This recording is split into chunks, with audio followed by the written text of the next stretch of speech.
Repousser sa question après la quatrième et dernière intervention, celle d'Yves Brazé. Merci à lui d'avoir attendu.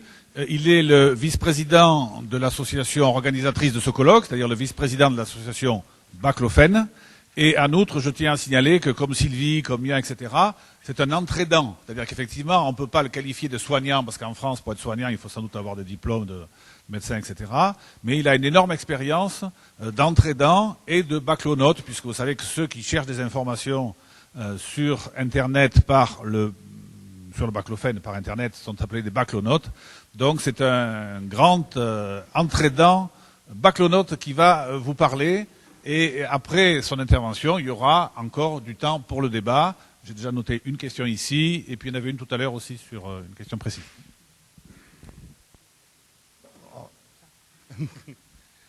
Bonjour.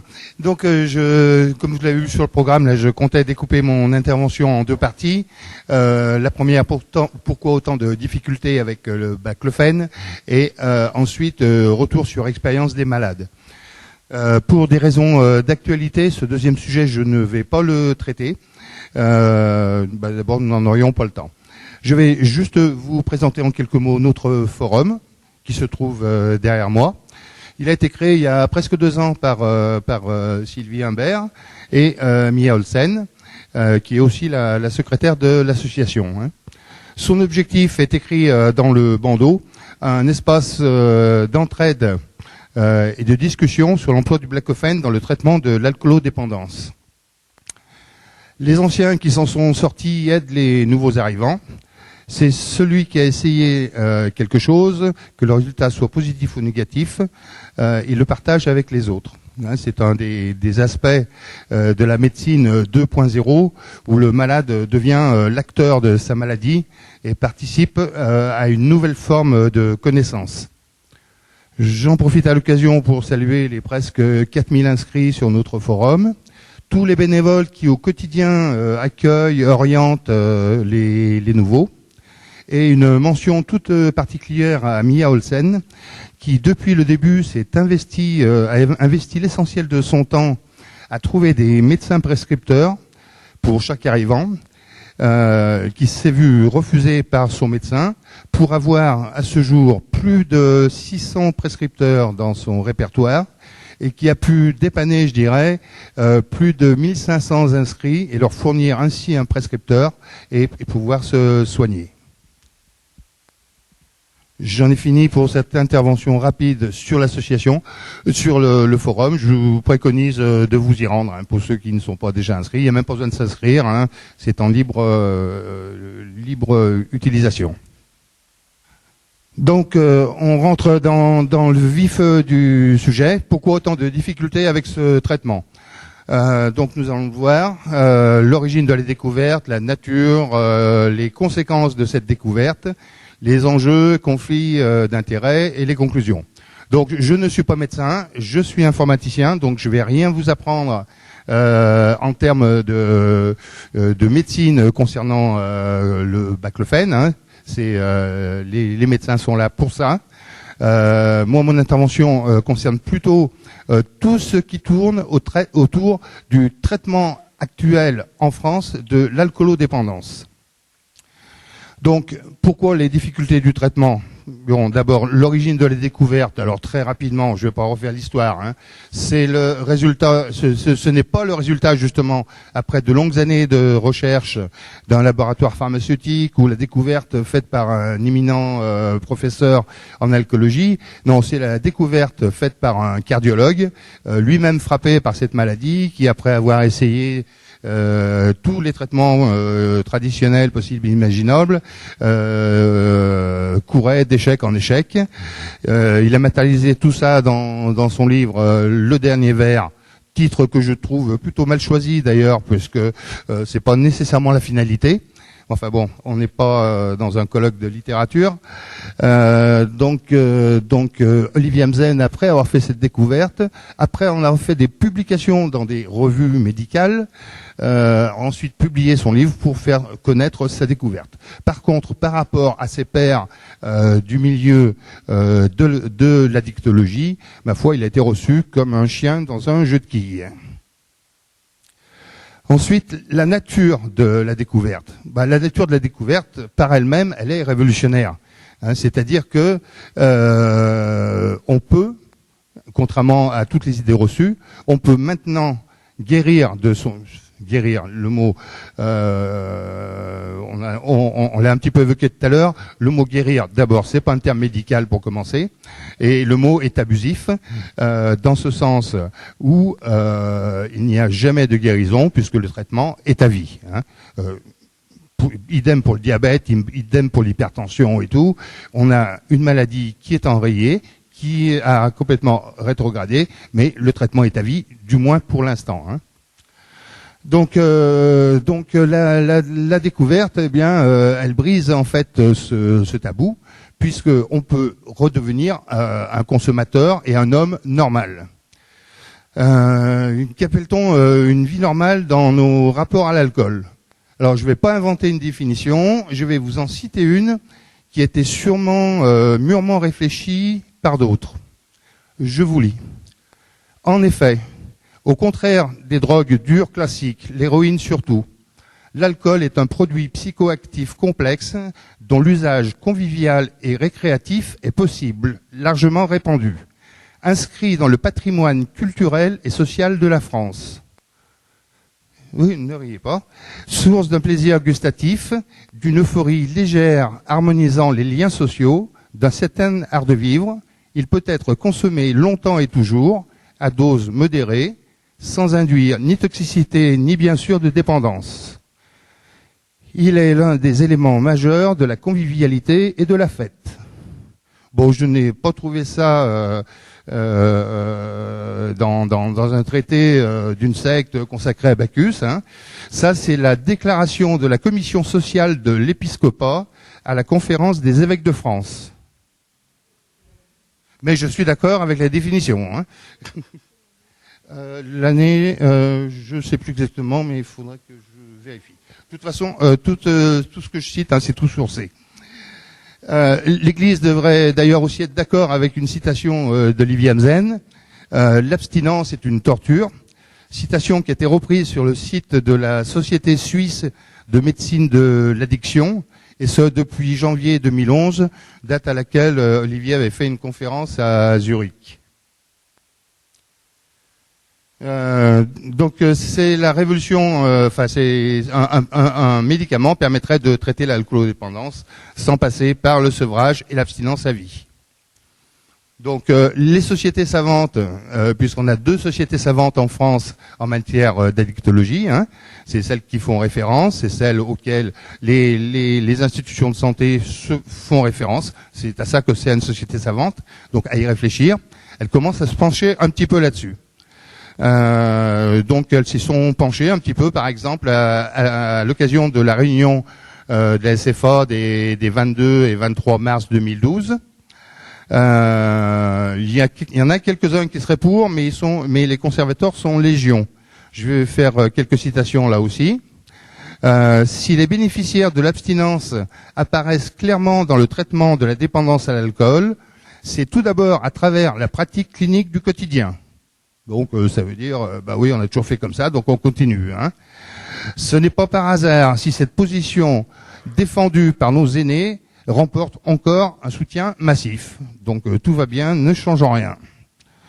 Par contre, pour moi, c'est pas un hasard quand même si on annonce différentes baisses de la mortalité sur les routes, par rapport au sida, par rapport au cancer. Mais est-ce que vous entendez parler de la baisse de la mortalité due à l'alcoolodépendance ? On entend parler effectivement de la baisse de la consommation d'alcool en France, mais la baisse de la mortalité. Moi, j'en ai jamais entendu parler, je ne sais pas vous. Il y en a certains aussi qui nous ont apporté des réponses surprenantes, édifiantes. Certains alcoologues ont montré une réticence certaine à envisager la possibilité d'une consommation contrôlée. Ils nous en donnent l'explication. Cette attitude trouve son origine dans les concepts proposés par les alcooliques anonymes, concepts qui ensuite sont devenus des lieux communs, écoutez bien la suite, qui n'avaient pas à être vérifiés par une démarche scientifique. Donc si vous avez bien compris, si j'ai bien compris, Depuis 1935, on tente de traiter les malades alcooliques par l'abstinence sans savoir si c'est la bonne méthode. Mais comme ce sont les alcooliques anonymes qui l'ont dit, on les a crus sur parole. Pourtant, c'est bien connu, il faut jamais croire un alcoolique.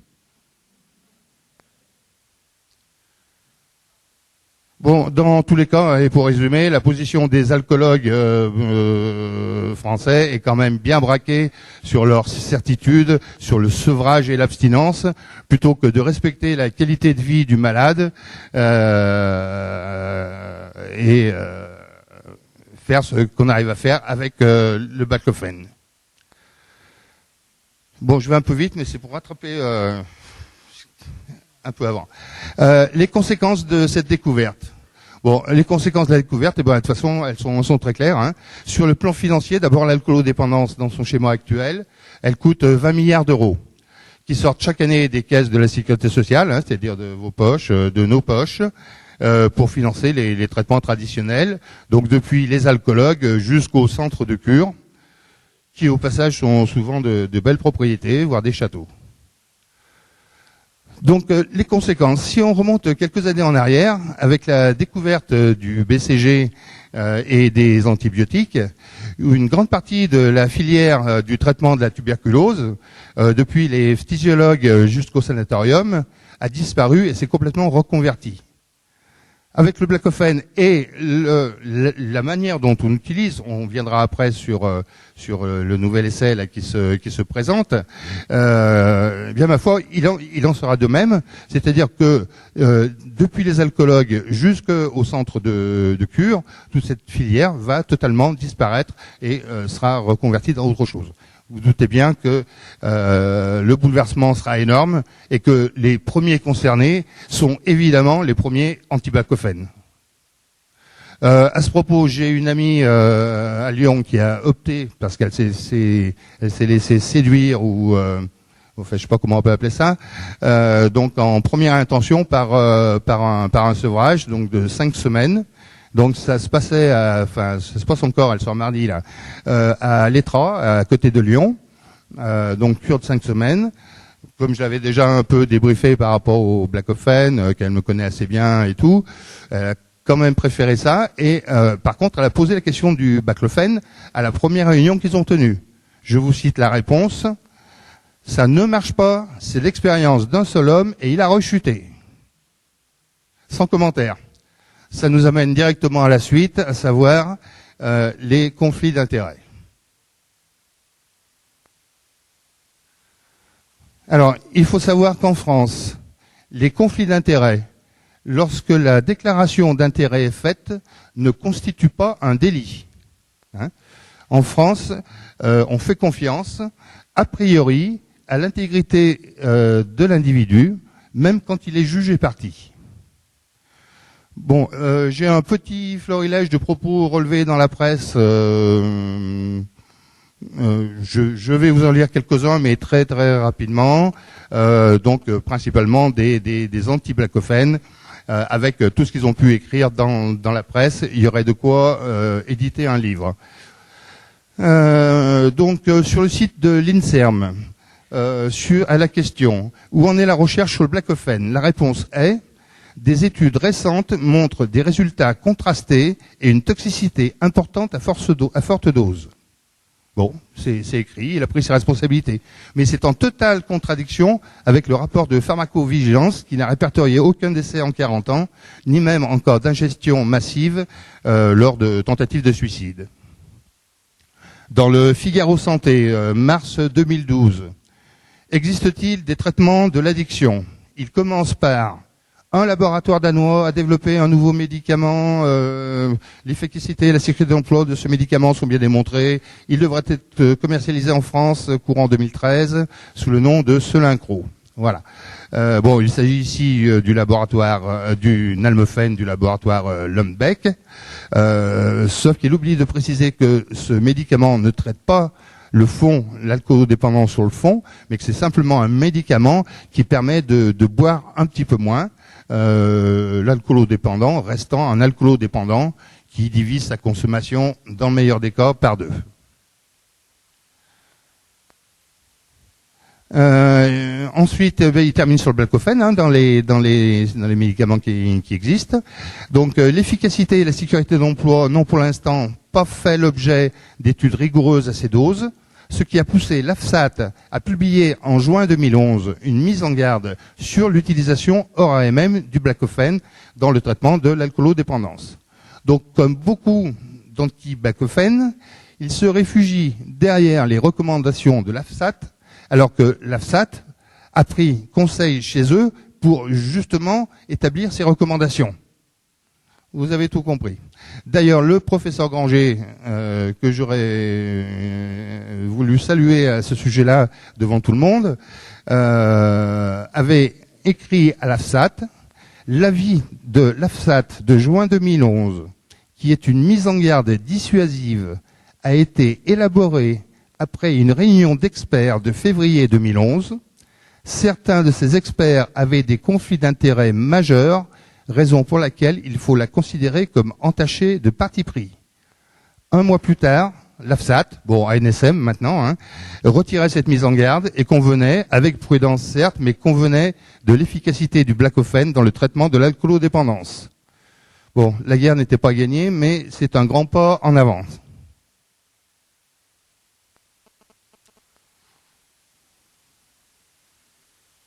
Bon, je pourrais vous en citer encore des tas d'autres, mais non. C'est pas la peine. Il y en a beaucoup. Bon, tout ça pour vous dire que depuis 2-3 ans dans la presse, on a pu lire tout et n'importe quoi, et par un certain nombre de personnes, toujours les mêmes. Donc là maintenant, on va s'attacher un petit peu à ces personnes qui d'un côté faisaient de la promotion, je dirais, pour le nalmefène, et qui d'un autre côté essayaient de démonter systématiquement le baclofen, et on va voir pourquoi.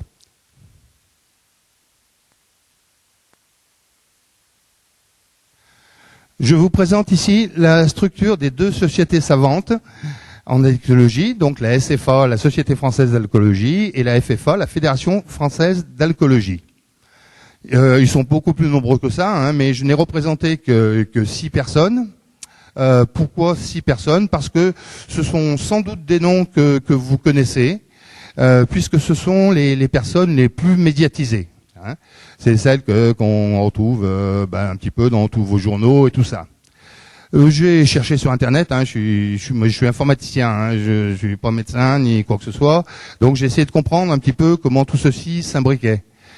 Et il se trouve que j'ai remis un petit peu tout ça dans l'ordre, et pour moi, ma foi, tous ces gens anti-baclofène, qu'ils soient de la SFA et de la FFA, comme vous pouvez le voir sur ma petite représentation, ce sont un peu les mêmes personnes. Ce sont un petit peu les mêmes personnes. Certains même ont des entrées donc à la HAS, la Haute Autorité de Santé. Et il y en a un qui est carrément le président de l'ANPA. Je ne savais pas trop ce que c'était l'ANPA. Si vous ne le savez pas, je vais vous le dire. Si je le retrouve. Oui, non, mais c'est écrit, mais oui, effectivement, c'est écrit. Donc, c'est l'Association nationale de prévention en alcoolologie et addictologie, mais surtout, c'est une association qui a 1409 salariés, qui reçoit chaque année une dotation de la sécurité sociale, dotation ONDAM, mais on ne va pas rentrer dans les détails, de 55,8 millions d'euros, qui reçoit 14,9 millions d'euros de subventions, assurance maladie, État et conseils généraux, et qui fait quand même un résultat de 2,8 millions. Voilà, donc vous avez, là on sort complètement du domaine de l'efficacité ou la non-efficacité du baclofen. De toute façon, l'efficacité, ici on en est tous convaincus, en particulier ceux qui l'ont utilisé et qui l'utilisent toujours.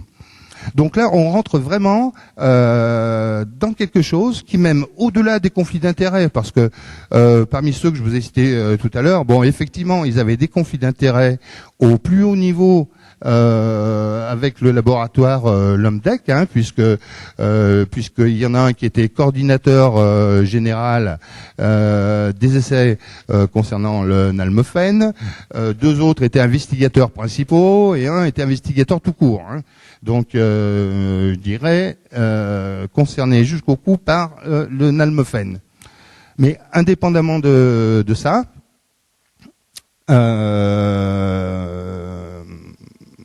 voilà, bon, j'en arrête là. Alors, j'en arrête là pour en arriver un petit peu à la suite, justement. Depuis quelque temps, on constatait que ces personnes étaient de moins en moins virulentes dans la critique qu'elles pouvaient faire par rapport au baclofène. On comprenait pas trop pourquoi. Et il se trouve que ces personnes ne sont plus des anti-baclofènes convaincus, mais depuis mercredi dernier, donc l'annonce est officielle, ces gens-là sont devenus des pro-baclofènes, puisqu'ils vont rentrer sur les 6, il y en a 5 qui vont rentrer dans le comité scientifique de la nouvelle procédure d'essai clinique. Donc, c'était à l'occasion de la conférence de presse. Bon, le laboratoire Etipharm a annoncé officiellement son essai clinique, donc Alpadir. Et donc, 5 de ces 6 messieurs font partie du comité scientifique. Hein. Donc, après avoir bien dénigré le baclofène, là, ils tournent leur veste complètement. Alors, pourquoi? Alors là, on se demande vraiment pourquoi. Et en fait, la réponse, ma foi, elle est toute simple. Elle est toute simple puisque elle est dans l'objectif même de l'essai. Puisque l'essai consiste à utiliser du baclofène à 180 mg pendant 6 mois après sevrage pour maintenir l'abstinence pour des personnes qui souhaitent l'abstinence. D'accord? Donc, je vais un petit peu vous présenter les deux possibilités actuellement de traitement de l'alcoolodépendance. Donc sur la partie gauche, vous avez ce que pourrait être le traitement de l'alcoolodépendance dans l'option d'un baclofène pour le sevrage et intégré dans la filière actuelle du traitement de l'alcoolodépendance. C'est-à-dire, on a, je vais pas prendre un torticolis, vous pouvez lire comme moi, donc un alcoologue, un patient qui veut commencer à se faire soigner, il rentre dans la filière actuelle, donc il va chez un alcoologue. L'alcoologue arrive-t-il à le soigner? Pas très souvent. Donc ensuite, il rentre dans le centre, dans le cycle de traitement, hôpital, cure, post-cure. Une fois qu'il est sevré, on va le mettre sous baclofène. Ensuite, on va arrêter le baclofène et on va se poser la question de savoir s'il est soigné. Actuellement, dans ce circuit, 10% des alcoolodépendants trouvent l'abstinence. Il y a 10% de guérison. En utilisant le baclofène comme aide au maintien du sevrage, les chiffres qui sont annoncés, ils ont un espoir d'arriver à 50%, ce qui serait un progrès immense. Cette filière, bon, elle coûte 20 milliards d'euros par an. Quelle est la population concernée? La population concernée, c'est uniquement ceux qui veulent tenter l'expérience de l'abstinence, soit moins de 20% des alcoolodépendants. Le petit calcul dessous, il est vite fait. Donc, on imagine 100 alcoolodépendants qui veulent faire quelque chose. 80%, donc 20 vont se faire soigner dans cette filière. Avec un taux de réussite de 50%, on aura 10 abstinents, ce qui va représenter 10% de personnes soignées. Dans l'usage que nous préconisons du baclofène, et comme nous l'utilisons, en fait, c'est un médecin généraliste ou un médecin psy qui va, avec les protocoles déjà exposés un peu par tout le monde, traiter son patient, et qui, dans 66 à 80% des cas, va permettre de guérir ce patient. Donc d'un côté, on a 10% de guérison dans un contexte d'abstinence. D'un autre côté, on a 70 indifférents. C'est vite vu. Sauf que ces gens-là maintenant sont devenus des pro-baclofen pour éviter de détruire toute cette filière très lourde du traitement actuel de l'alcoolodépendance en France.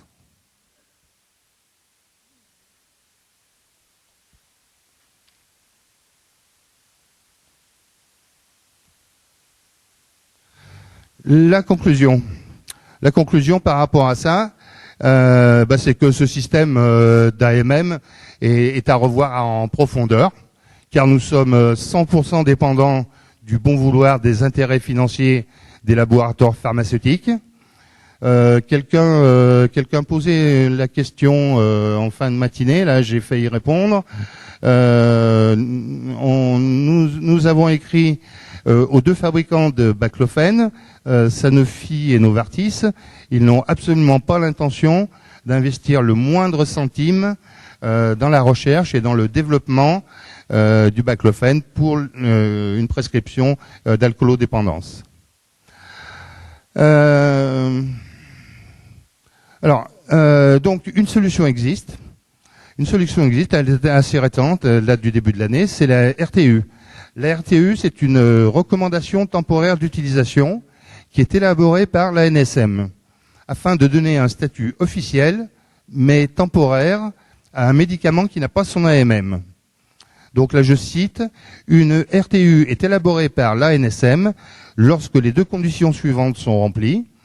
Il existe un besoin thérapeutique non couvert, c'est-à-dire qu'il n'existe pas d'alternative médicamenteuse appropriée disposant d'une AMM ou d'une ATU de cohorte dans l'indication concernée.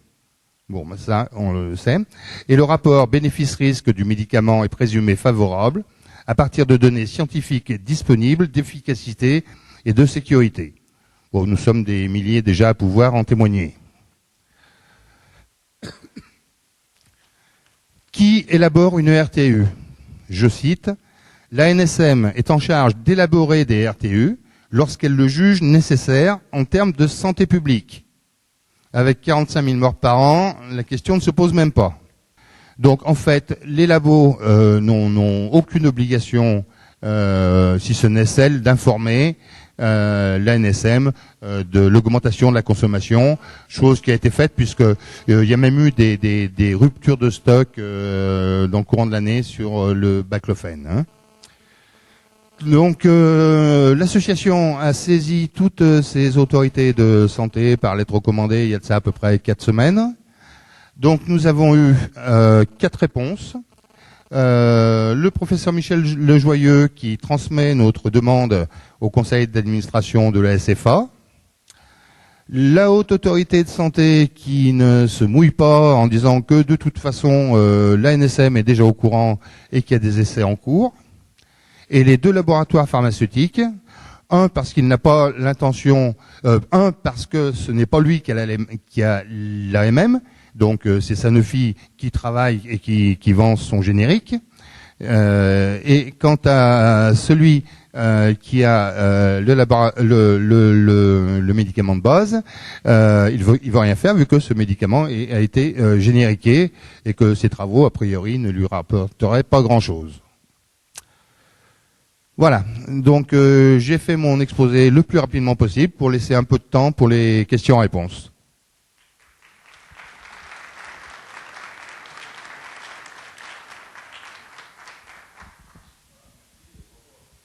Merci pour le respect du temps. Non, mais tu as tenu dans la demi-heure que tu avais dit, c'était formidable.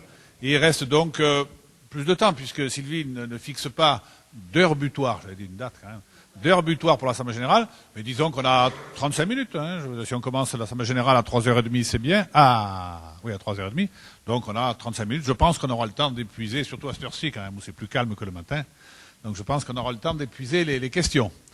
Voilà, alors les micros sont en place sur les côtés, comme Oui. tout à l'heure. Voilà. Il y avait la question de tout à l'heure qui a été reportée. Merci monsieur d'avoir attendu. Moi, ma remarque, c'est est-ce qu'il n'y a pas lieu de structurer un réseau baclofen pour vulgariser et faire en sorte que les alcooliques prennent cette demande, sachant que cette solution existe, alors qu'ils ne le savent pas. Pour la plupart, aujourd'hui, ils ne le savent pas, ils ne savent pas à qui s'adresser. Il y a aussi le problème des médecins prescripteurs. Est-ce qu'il n'y a pas lieu, là, de structurer quelque chose qui va dans le sens de casser le mur du silence? C'est l'association qu'on a faite. Oui, mais pour l'instant, elle est limitée sur Paris. Elle est très limitée. Non, si vous voulez, je comprends très bien votre question, à savoir pourquoi dans chaque ville de France il n'y aurait pas une représentation de l'association Baclofen. Non, notre objectif en fait, c'est pas de faire tout un réseau français des utilisateurs et sympathisants du Baclofen. Notre démarche, c'est que le Baclofen soit reconnu au niveau national et international aussi comme étant le premier médicament pour traiter la chlordépendance.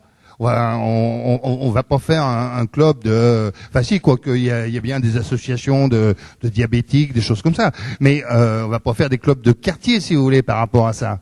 On n'a pas besoin de réunions comme les alcooliques anonymes. Les alcooliques anonymes, ils ont besoin de leurs réunions, ils ont besoin de leur grande messe pour inculquer leur credo, si vous voulez. Nous, c'est pas un credo, c'est une solution médicale qui a été trouvée par Olivier Hamzen, qui a été reprise par de grands docteurs, de grands professeurs, et qu'on essaye de faire passer et casser ce vieux système qui effectivement a commencé avec les alcooliques anonymes, mais qui a été repris par la médecine traditionnelle et qui est tout le circuit qui nous mène jusqu'à l'abstinence avec des résultats qui sont totalement médiocres, puisqu'à ce jour, c'est à peine 1% des malades qui sont guéris.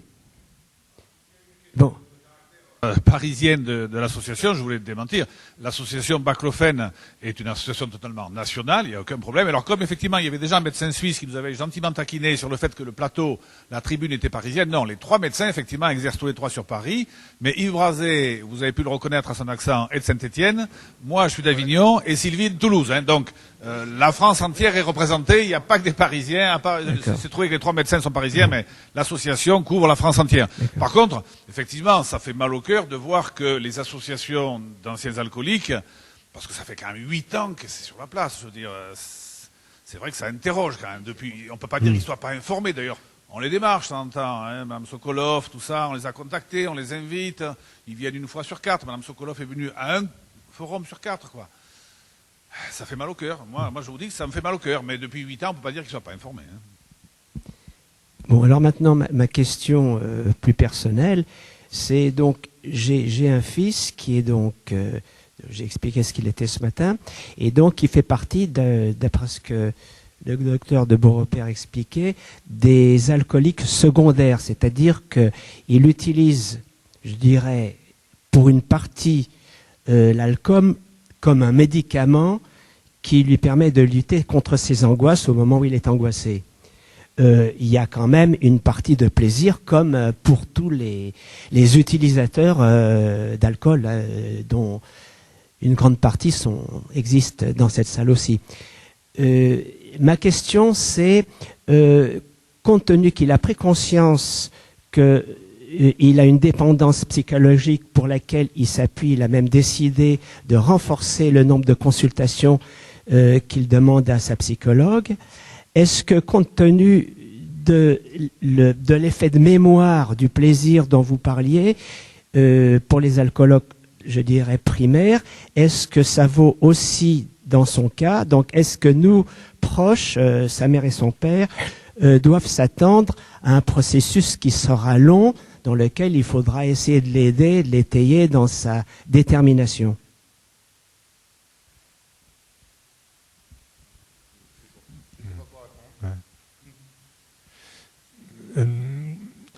On dit souvent des patients psychiatriques qu'il n'y en a pas deux pareils.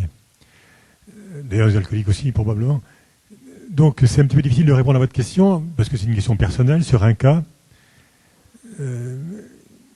Les histoires de mémoire, évidemment, c'est des modèles théoriques, applicables à tout le monde, de dire que ce serait plus particulièrement ceci ou cela concernant votre fils, je ne peux absolument pas le dire. Hein. Simplement, ce que je sais, mon expérience, c'est que le traitement par le baclofène est parfaitement efficace chez les patients qui ont des problèmes psychiatriques et qu'il n'y a aucune raison de ne pas l'essayer chez lui. Simplement, il faut qu'il soit entouré, soutenu. Il faut qu'il y ait des gens autour de lui. Il faut qu'il y ait des gens autour de lui pour lui faire prendre le traitement, parce que moi, en tant que psychiatre, je sais qu'un des principaux problèmes posés par les malades mentaux, c'est l'observance des traitements. Les malades disent toujours je vais prendre mon traitement et quand ils rentrent chez eux, ils ne le prennent plus. C'est pas nécessairement une mauvaise volonté, c'est souvent des troubles de l'attention, une désorganisation de l'existence, une vie un petit peu anarchique qui font que prendre un médicament, c'est compliqué pour eux. Il faut les ritualiser de façon extrêmement longue et difficile autour de la prise de traitement. Donc c'est beaucoup mieux quand il y a des personnes autour qui aident à prendre le traitement.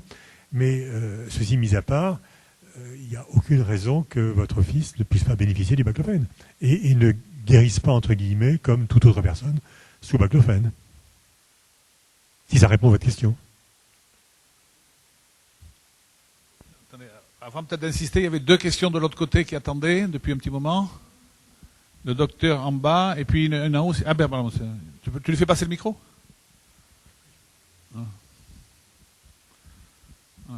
En haut, enfin, comme tu veux. Monsieur qui n'a pas encore pris la parole, au centre du... Voilà, c'est ça. Ah, mais voilà, c'est ça. Tout d'abord, je voudrais évidemment remercier, féliciter la compétence, le dévouement de l'association qui, par votre action, avait rendu sûrement à beaucoup d'espoir pour essayer de se sortir de cette maladie.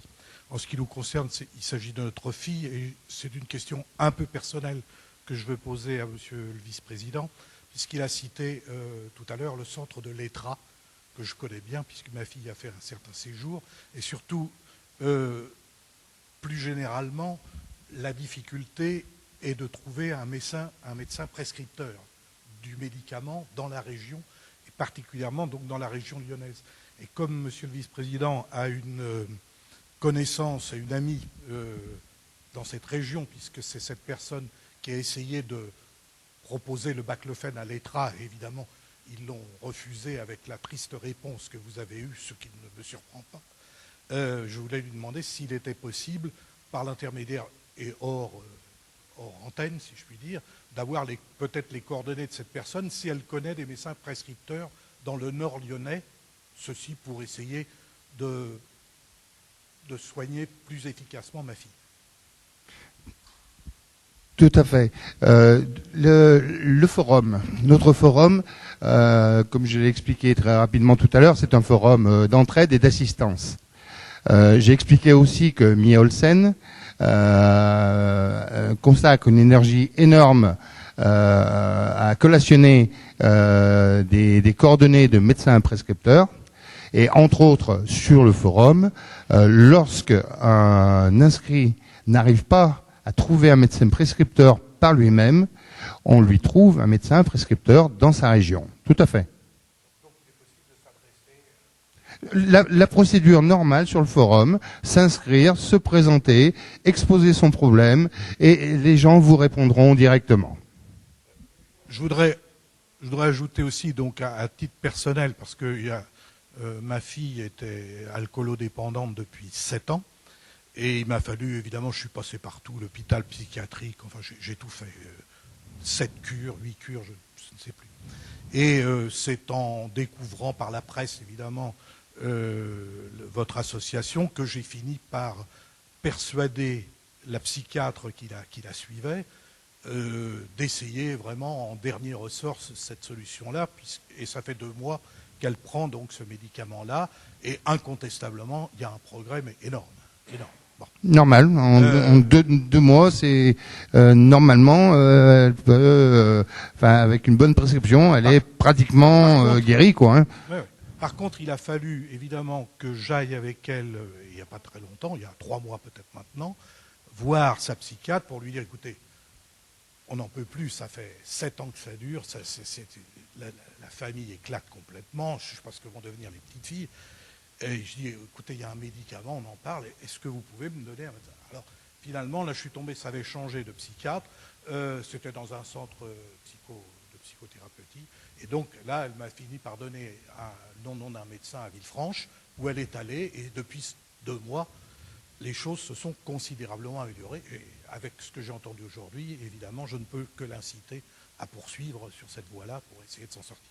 Tout à fait. Et de toute façon, il y a de plus en plus de médecins qui sont prescripteurs. Le bouche à oreille, ça fonctionne très bien. Ce qui fait que le baclofène, on en parle de plus en plus. Il y a 2 raisons à ça.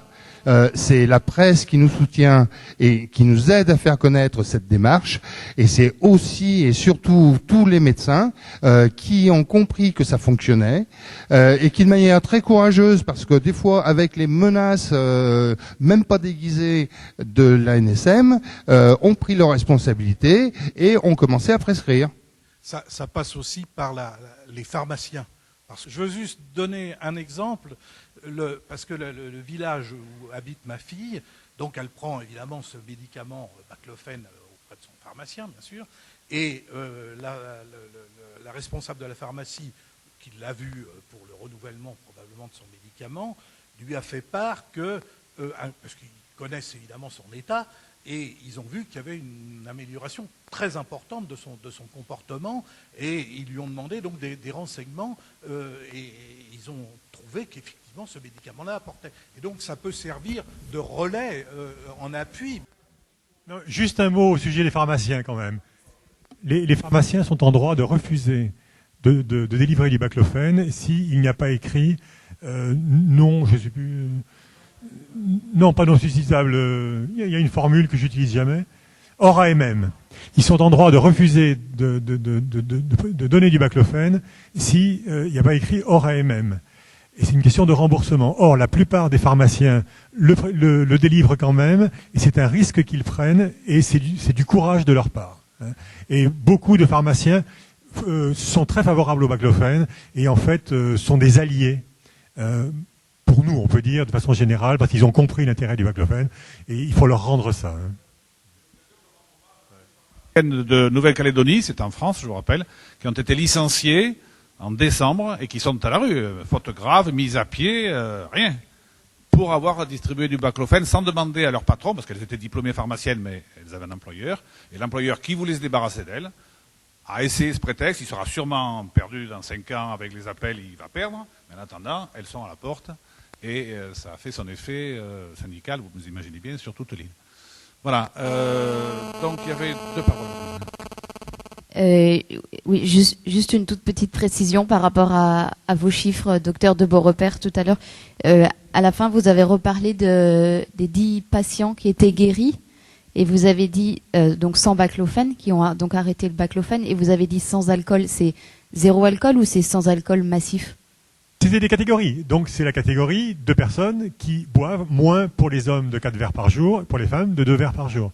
Donc ça n'empêche pas que parmi elles, il y a des personnes qui boivent un verre de temps en temps, et c'est pas un problème. C'est des gens qui ont un contrôle parfait sur leur prise d'alcool. Et juste savoir dans les autres pays comment ça se passe, quelle est la prescription de baclofène par exemple aux États-Unis? Est-ce que ils sont plus avancés que nous ou pas? Vaste sujet, on n'est pas au courant de tout. Je pense que, je vais faire cocorico, mais je crois qu'on est assez exemplaire en France. Et qu'on a développé un mouvement de protestation contre les anti-baclofènes d'une façon générale, qui est unique au monde. Je crois que c'est, premièrement, grâce à Olivier Amezen, qui a quand même fait beaucoup de bruit, mais ensuite, le relais qui a été pris par les associations, 2 associations principalement, une 3e qui est en train de se construire, qui sont des associations fortes et qui vont gagner. Tout comme dans d'autres domaines, on a vu des associations gagner des combats qui paraissaient perdus d'avance.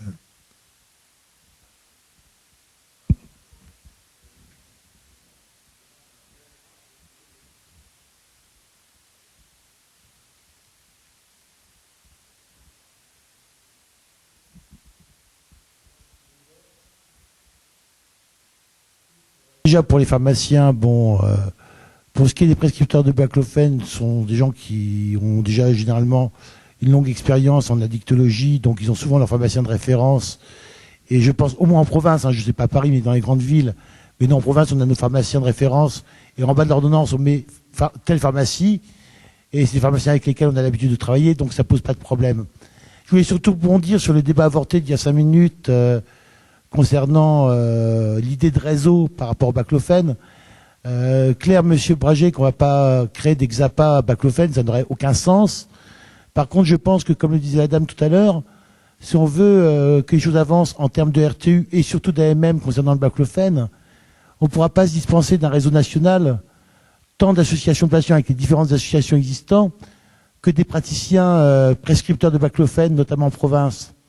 Et dans vos exposés de ce matin, je pense qu'il y a un syndicat que vous avez oublié, parce qu'il y a bien des syndicats d'addictologues institutionnels, mais il existe aussi le syndicat des addictologues libéraux, qui eux sont très prescripteurs de baclofène et qu'il faudrait introduire dans un maillage national pour faire avancer les choses et qu'on puisse tous faire remonter nos dossiers, nos expériences en termes de patients pris en charge.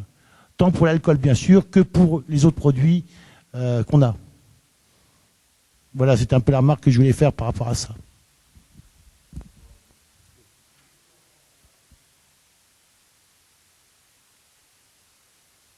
Allô ? Oui. Oui, bonjour. D'abord, je voulais vous remercier pour le mouvement que vous faites et le bonheur que vous nous apportez, d'une part. J'essaierai d'être bref. Ma première question, c'est à partir du moment où le baclofène est efficace, est-ce qu'on se sent condamné, entre guillemets, condamné volontaire, à prendre du baclo à vie? C'est ma première question. On a déjà répondu. Hein, enfin, bon. Je me sens absolument pas. Bon, en plus, j'arrive à 60 ans, j'ai une petite poudre à prendre le matin là pour le cœur et tout. Donc le matin, c'est mes 5 cachets de baclo et puis la petite poudre. Peut-être qu'un jour, à l'occasion d'une autre pathologie, j'aurai encore un cachet de plus à prendre. Non, non, toute liberté. Et tous obligés de prendre du baclofène à vie. Ce matin, les médecins ont dit qu'ils connaissaient 20-15% de gens qui arrivent à s'en passer quand même. Donc, moi, je pense peut-être un peu généralisé. Voilà. Je pense que s'en passer, pour celui qui a choisi l'abstinence, puisque il faut se rendre compte d'une chose, c'est que à partir du moment où une personne, j'utilise le mot guéri, hein, comme ça c'est plus facile, hein, même si le mot est un peu n'est pas utilisé à bon escient. De toute façon, il n'est pas médical, hein, le mot, je l'ai déjà dit. Donc, on va dire la personne guérie. Elle doit rentrer après dans le schéma des gens normaux. Une personne normale en France, c'est quoi? Il y a 80% des Français qui consomment de l'alcool et 20% des Français qui ne consomment pas d'alcool par goût, comme d'autres ne consomment pas de viande ou ne consomment pas de fromage. Donc, quand on a 100 guéris au baclofène, dans la théorie, il y en a 80 qui vont consommer raisonnablement et 20 qui, par goût, ne consommeront pas. Donc ces 20-là, c'est sûr que s'ils arrêtent le baclofène, il se passera jamais rien pour eux. Là c'est sûr qu'ils peuvent l'arrêter. Maintenant, dans les 80 autres, à voir. Sur le forum, on en a eu qui ont arrêté, ça s'est bien passé. On en a eu une qui, sur conseil de son médecin, a arrêté. Ça s'est bien passé. Consommation raisonnable, machin, pendant 7 mois. Et au bout de 7 mois, elle a replongé complet. Bon, c'était vite réglé, hein, parce qu'elle avait compris tout de suite le problème. En 3 semaines, elle s'est fait à dose de cheval. Elle est remontée à 200 mg. Elle a retrouvé l'indifférence. Elle est redescendue à une dose de confort de 50 mg. En jouant bien de ne pas arrêter à nouveau un minimum de traitement. Une seconde quand même. Je crois qu'on ne peut pas laisser circuler l'idée comme quoi le baclofène pourrait être un traitement à vie. C'est pas vrai. Alors peut-être qu'il faut un délai très long, mais je pense que toutes les personnes qui ont été guéries par le baclofène, c'est-à-dire qui ne boivent plus tout en prenant du baclofène, un jour ou l'autre, ça peut prendre des années, pourront arrêter le baclofène. Je crois que c'est le message qu'il faut retenir. Et pas celui qui dit que le baclofène c'est un traitement à vie. C'est pas un traitement à vie, c'est pas l'insuline. C'est pas un traitement à vie. Oui, alors j'ai une deuxième question. J'ai une autre question, deux autres questions, et je vais essayer d'être bref. J'ai eu l'occasion d'aller en Espagne récemment, où le baclofène est en vente libre dans les pharmacies. Alors l'idée qui me paraissait intéressante chez les Espagnols, c'est qu'on a accès à des boîtes de baclofène de 10 et de 25 mg. Alors ma question est la suivante, est-ce qu'on a l'espoir de trouver en France des boîtes de 25 mg, voire 50, ou à la limite 75 ou 100 ? Ce qui éviterait d'avoir tout un tas de pilules à manipuler matin, midi et soir. Donc, je peux répondre ? Oui, bien sûr. La réponse, elle est toute prête. L'essai Alpadir a été construit par un laboratoire Etipharm pour commercialiser des comprimés à 20 mg. Moi, ils m'ont dit 20. Dans l'essai Alpadir, c'est des comprimés à 20 mg. D'accord. Donc, ça fait partie des projets. Ah non, le prix va être considérable, ce qui va poser un problème. Parce qu'ils vont commercialiser des formes à 20 ou 25, 30, 50, j'en sais rien, milligrammes, qui vont faire payer 10 fois ou 20 fois le prix du baclofène actuel. Et est-ce qu'ils vont réussir à exclure le baclofène actuel qui vaut rien, qui vaut très peu? Mais c'est un vrai problème. Hein. Ils ont trouvé la solution, mais c'est pas nécessairement gagné pour eux. Je vous rappelle, alors vous le savez probablement pas, c'est qu'il y a un médicament qui s'appelle la dépakine, qui est un antiépileptique qui existe depuis 40 ans, qui vaut plus rien, hein, comme le baclofène. Hein. Et les laboratoires Synthélabo, qui fabriquent la dépakine, trouvaient que quand même c'était malheureux d'avoir ce médicament. C'est un antiépileptique, qui est le premier antiépileptique dans le monde, donc c'est des quantités considérables de prescription. Ils trouvaient que c'était quand même triste d'avoir cette molécule qui ne leur rapportait pas d'argent et qui était tellement prescrite. Ils ont fabriqué une nouvelle forme de dépakine qui s'appelle la dépacote, qui est exactement pareille, qu'ils ont vendue 20 fois plus cher, avec une campagne de publicité disant « Ne prescrivez pas de dépakine, c'est un petit peu différent de la dépacote c'est mieux ». Et les prescripteurs ont prescrit de la dépacote, et ça a été des immenses bénéfices pour Synthélabo, alors que c'était ridicule, qu'ils avaient la même molécule à côté, et que les prescripteurs, s'ils avaient été un peu intelligents, auraient prescrit, si on veut faire des économies à la sécurité sociale, auraient dû continuer à prescrire la dépakine. Donc ils vont refaire le même coup avec le baclofène, c'est certain. Et l'aspect cocasse, c'est que le générique existera avant le médicament. Oui, si vous permettez. On a la parole tout à l'heure, si vous pouvez faire descendre le micro, s'il vous plaît. Oui, j'ai une dernière question, s'il vous plaît. Vous avez parlé ce matin de bipolarité. Alors, je n'y connais absolument rien dans la bipolarité. J'ai l'impression qu'on est tous plus ou moins bipolaires. Quel est le point de vue de la médecine, du médecin que vous êtes, pour définir la frontière, en fait, de quelqu'un qui est bipolaire, de quelqu'un qui ne l'est pas? Très très bonne question. Alors, évidemment, c'est un énorme problème. La bipolarité, donc c'est l'oscillation entre des états d'excitation psychique et des états de dépression.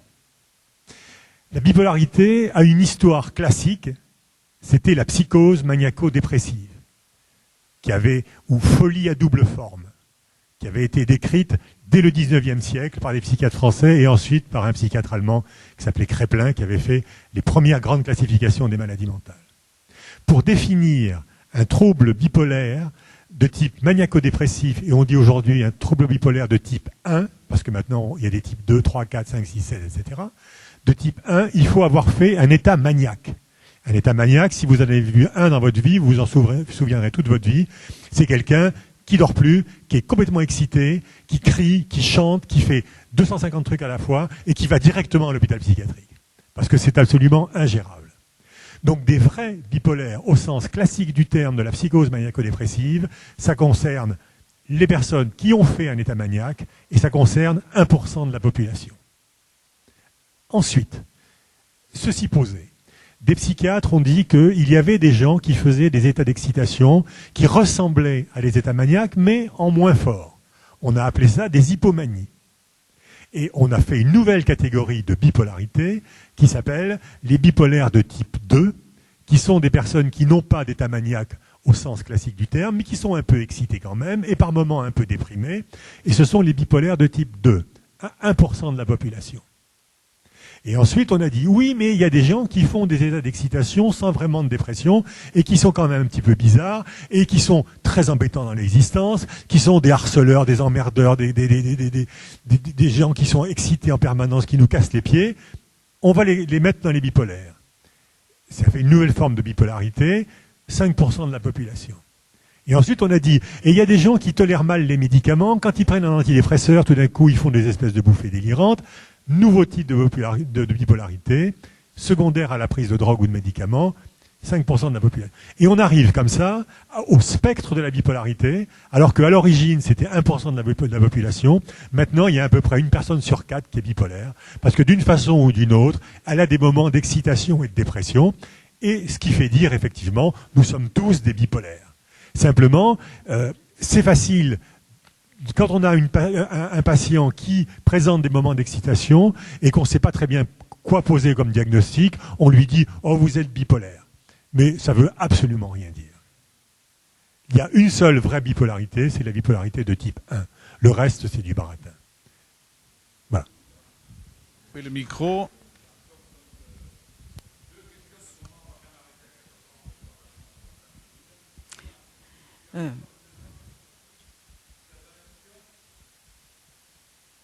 Merci pour la question précédente parce que ça a répondu à beaucoup de questions que je me posais justement. Moi, je voulais reprendre la question de monsieur sur l'éventualité d'organiser des rencontres entre personnes sous traitement de baclofène. Je ne pense pas que ce soit sans intérêt. Moi qui suis depuis 1 an et demi sous baclofène et pour qui ça marche, je serais tout à fait partante pour y participer, bien que ça soit pas absolument essentiel pour moi. Par contre, ça aurait été vraiment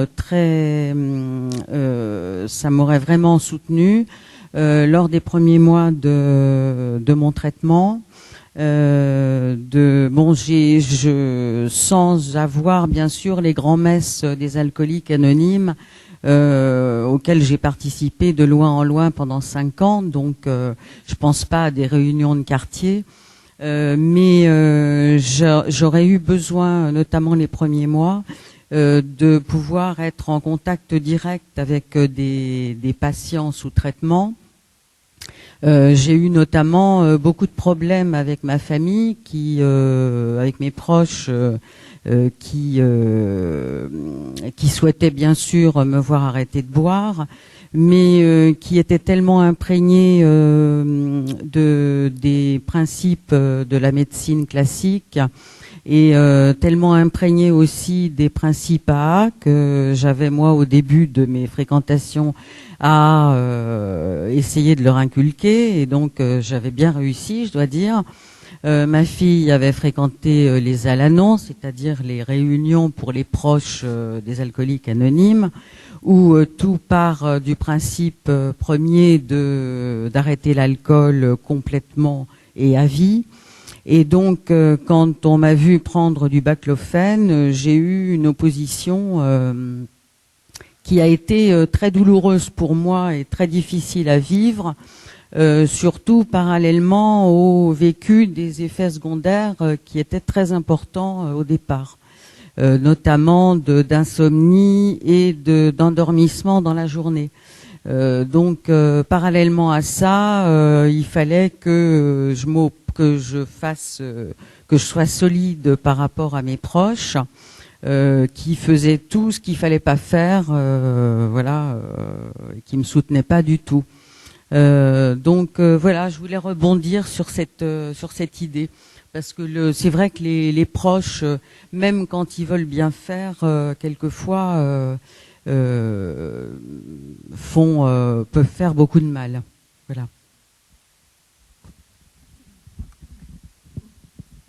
Ça me fait plaisir ce que vous dites, parce que j'ai la même idée.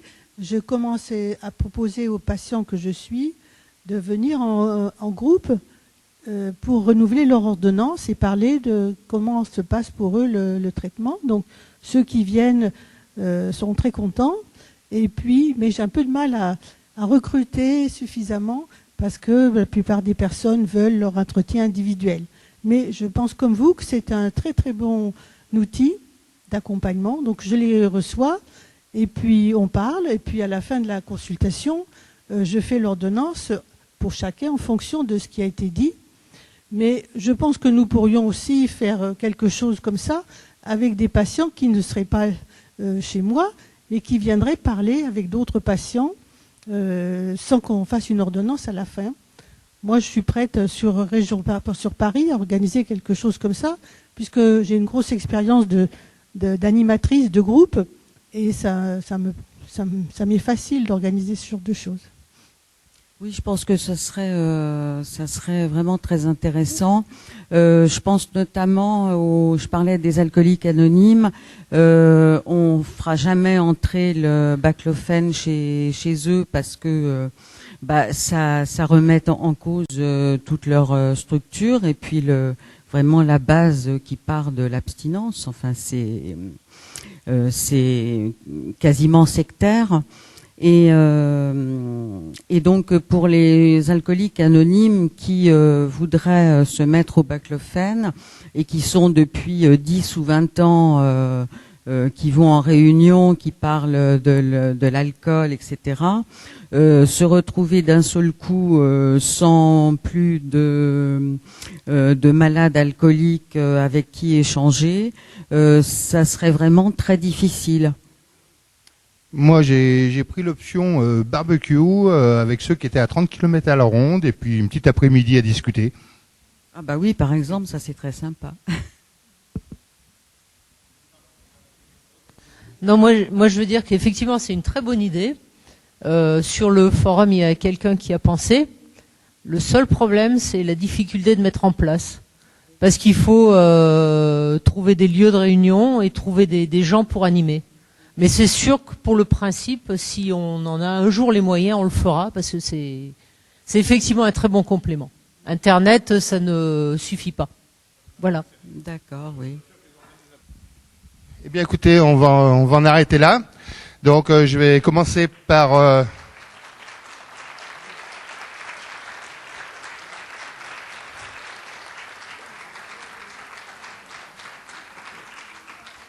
Je vais commencer par remercier donc les médecins qui ont bien voulu participer et nous amener toutes leurs compétences et leurs connaissances dans la situation actuelle du baclofène.